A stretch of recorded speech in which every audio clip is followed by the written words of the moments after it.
Assalamualaikum warahmatullahi wabarakatuh. Perkenalkan, kami dari kelompok 8 ingin membahas tentang taktik komunikasi interpersonal media organisasi dan media berita. Yang pertama dibahas ialah pengertian. Taktik komunikasi adalah strategi dalam penyampaian pesan melalui kombinasi berbagai unsur komunikasi seperti frekuensi, formalitas, isi, dan saluran komunikasi, sehingga pesan yang disampaikan mudah diterima dan dipahami serta dapat mengubah sikap atau perilaku sesuai dengan tujuan komunikasi. Menurut Effendi pada tahun 2011, strategi komunikasi adalah perencanaan yang efektif dalam penyampaian pesan sehingga mudah dipahami oleh komunikan dan bisa menerima apa yang telah disampaikan sehingga bisa mengubah sikap atau perilaku seseorang. Strategi komunikasi sangat erat hubungan dan kaitannya antara tujuan yang hendak dicapai dengan konsekuensi-konsekuensi atau masalah yang harus diperhitungkan. Kemudian merencanakan bagaimana mencapai konsekuensi tersebut sesuai dengan hasil yang diharapkan atau dengan kata lain yang hendak dicapai. Komunikasi interpersonal. Menurut Joseph Adevito, komunikasi interpersonal merupakan interaksi verbal dan non-verbal antara dua orang atau bahkan lebih, yang biasanya bergantung satu sama lain.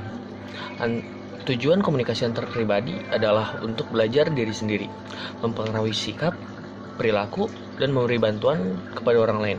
Manfaat komunikasi antar pribadi dapat menjalin hubungan yang positif dan menghindari persepsi negatif antara pustakawan dengan pemustaka dan antar sesama pustakawan.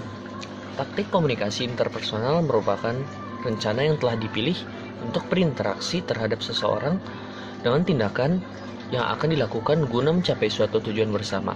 Strategi juga sebagai metode yang digunakan agar meminimalisir tindakan yang tidak baik dalam pengelolaan suatu usaha yang ingin dicapai. Sedangkan menurut Jalaluddin Rahmat, tahun 2007, halaman 124-129 yang ditulisnya dalam buku Psikologi Komunikasi, dijelaskan bahwa ada 3 tahap yang dilewati dalam berlangsungnya hubungan interpersonal, yaitu pembentukan hubungan, peneguhan hubungan, dan pemutusan hubungan. Tahap peneguhan hubungan interpersonal dilakukan dalam rangka memelihara keseimbangan hubungan dan memperteguh hubungan interpersonal. Ada 4 faktor penting dalam memelihara keseimbangan ini, yakni keakraban, kontrol, respon yang tepat, dan nada emosional yang tepat. Kemudian ada komunikasi media organisasi. Menurut Edi Panuju, connection komunikasi merupakan sistem aliran yang berhubungan dan membangkitkan kinerja antara bagian dalam organisasi sehingga menghasilkan sebuah sinergi. Nah, komunikasi inilah yang memungkinkan orang untuk berorganisasi, yang artinya memungkinkan orang untuk mengkoordinir kegiatan mereka untuk mencapai tujuan bersama. Nah, komunikasi itu tidak hanya sebatas menyampaikan informasi atau mentransfer maknanya saja, tetapi individu membentuk dan mengembangkan makna mengenai apa yang terjadi di sekitar mereka melalui pertukaran simbol. Nah, berikut adalah taktik media organisasi, yaitu dengan menerapkan model poster. Poster adalah sebuah kegiatan model perencanaan strategis yang membantu seorang PR memformulasikan strategi untuk mencapai tujuannya. Poster sendiri merupakan singkatan dari yang pertama positioning, yaitu menentukan situasi bisnis perusahaan Anda. Kemudian ada objectivities, yaitu menentukan tujuan yang ingin dicapai. Selanjutnya juga ada strategi, yaitu memformulasikan cara umum untuk mencapai suatu tujuan. Dan taktik, menggunakan cara efektif untuk mencapai tujuan.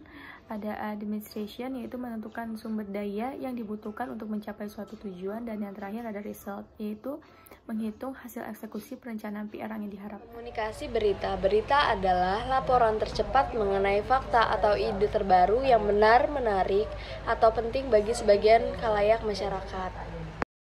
Melalui media berkala seperti surat kabar, radio, televisi, dan media internet.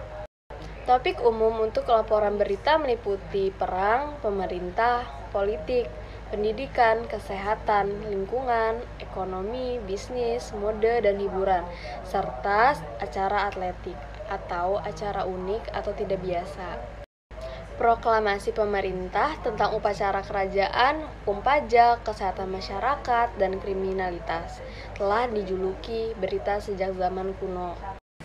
Manusia menunjukkan keinginan yang hampir universal untuk belajar dan berbagi berita, yang mereka puaskan dengan berbicara satu sama lain dan berbagi informasi. Perkembangan teknologi dan sosial seringkali didorong oleh komunikasi pemerintah dan jaringan spionase telah meningkatkan kecepatan penyebaran berita serta mengaruhi isinya. Genre berita seperti yang kita kenal sekarang berhubungan erat dengan surat kabar yang berasal dari Cina sebagai buletin, pengadilan, dan menyebar dengan kertas dan mesin cetak ke Eropa. Strategi komunikasi menurut Birne sebagai dikutip oleh Brannan mendefinisikan strategi sebagai sebuah pola yang mendasar dari sasaran yang berjalan dan direncanakan, penyebaran sumber daya dan interaksi organisasi dengan pasar khalayak umum, pesaing, dan faktor-faktor lingkungan. Dengan demikian, maka dapat dipahami bahwa metode ruang lingkupnya lebih luas dibandingkan dengan strategi. Hal ini dikarenakan strategi sudah masuk pada wilayah perencanaan yang didukung dengan manajemen, sedangkan metode baru pada wilayah pembuatan cara dan tersistematis. Oleh karena itu, dapat dikatakan bahwa metode sebagai kerangka besar, sedangkan strategi adalah bentuk turunan dari kerangka besar tersebut. Adapun taktik lebih bersifat spesifik karena sudah pada tataran praktik atau pelaksanaan sebuah strategi. Artinya, metode dan strategi cenderung bersifat permanen, sedangkan taktik bisa berubah-ubah sesuai dengan situasi dan kondisi, tapi tanpa keluar dari kerangka besar, metode dan strategi. Menurut penelitian, hal ini dikarenakan metode memiliki target tujuan secara umum, sedangkan strategi sebagai tahapan langkah untuk mewujudkan. Adapun taktik sebagai sebuah langkah akhir dalam pelaksanaan sebuah rencana, akan tetapi pada ruang lingkup yang lebih kecil namun menunjang keberhasilan dalam mencapai tujuan besar atau umum. Sekian hasil presentasi kami, kurang lebihnya mohon maaf. Wassalamualaikum warahmatullahi wabarakatuh.